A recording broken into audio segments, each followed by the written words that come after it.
I said, here we go. This is what we have to produce. We have to, So that is kind of a special calling. Special art is really ours. The church is filled with details that add a sense of wonder and sacredness. While we may take the trappings of the liturgy for granted, the sister disciples of the Divine Master dedicate themselves to preserving that beauty by crafting and curating liturgical and devotional articles that bridge the gap between heaven and earth.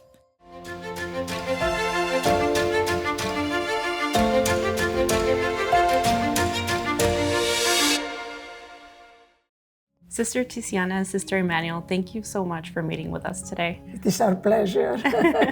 Well, I do want to ask about the sisters, disciples of the Divine Master. Tell us about your charism.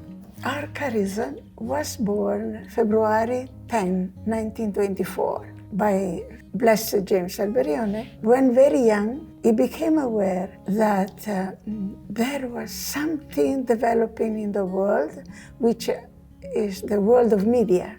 And he began with the press. At that time, the press was the first media.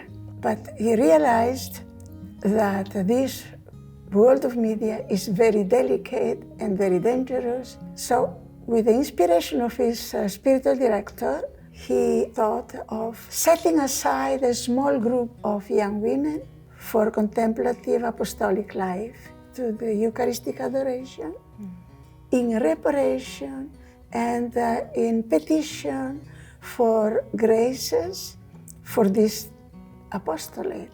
So he has shown to us, Blessed James Alberione, to take care of the liturgy. In a special way, we pick up the arts.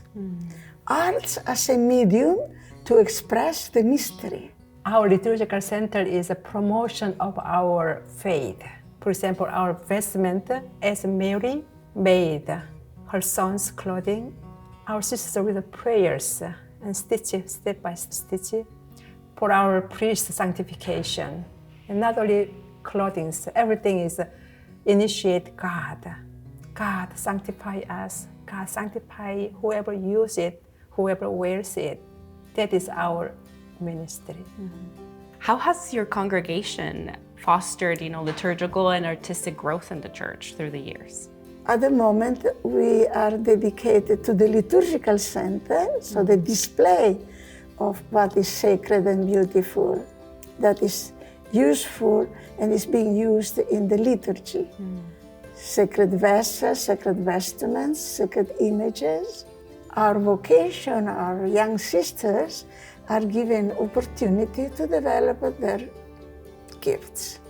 Sister who do mosaic, sister who do icon, and other type of art, ceramic or wood carving, each one according to her gifts.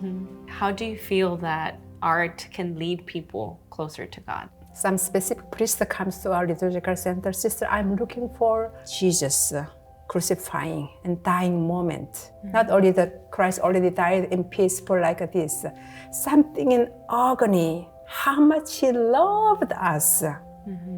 So I'm looking for that kind of sacred art. I said, here we go, this is what we have to produce. We have to, So that is kind of a special calling. Special art is really ours. People come here and chooses those items. Maybe they make a lot of sacrifices in order to gather that amount so that they will purchase. I remember, seems to me, poor lady came here. We had a beautiful crucifixion, big and very beautiful and costly. It was wood. And she said, I want to buy that. Keep it for me. I will reach the amount. And truly, she came and she bought because she wanted that crucifix. And she sacrificed in order to have that precious item which spoke to her heart. This is the purpose. Sacred images done with beauty speak to the heart, lead to God. It's the best way of evangelization. Sister, this piece really stands out to me. Yes, Angelica Ballan, our sister from Rome, is the author of this beautiful piece. The name is Mary, Queen of the Apostles. Mary and Jesus are in a movement. They are going forward. They are going out to bring the good news. And little Jesus is already a little teacher. He has his scroll ready with the message and his hand with the 3 fingers. And this is the gesture of a teacher. And Mary is the giver of the author of good news. She's not holding him to her chest. She's offering him forward. We are invited to be like Mary, to move and go and preach and give witness. So these are sacred vessels. This is called monstrance, and we use it for exposing the Blessed Sacrament for adoration. And here we have a chalice and the ciborium. So the chalice for the consecration of the precious blood, the ciborium for the consecration of the precious body. So this is alabaster. It's very fragile, but it is fitting for something for God. So we use this in our chapel.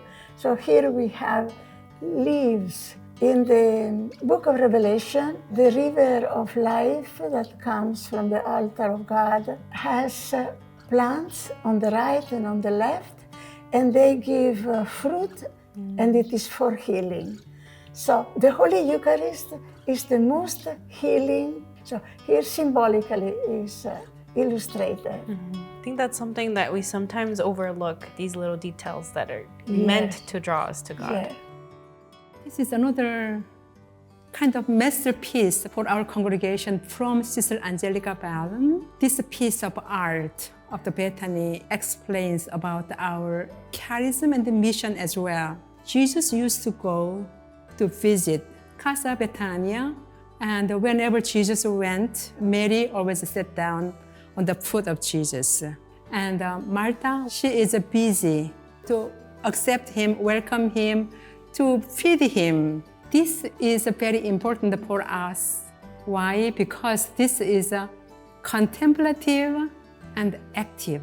First, you listen where we go to Eucharistic adoration, to listen the Word of God, where Jesus is, what He says.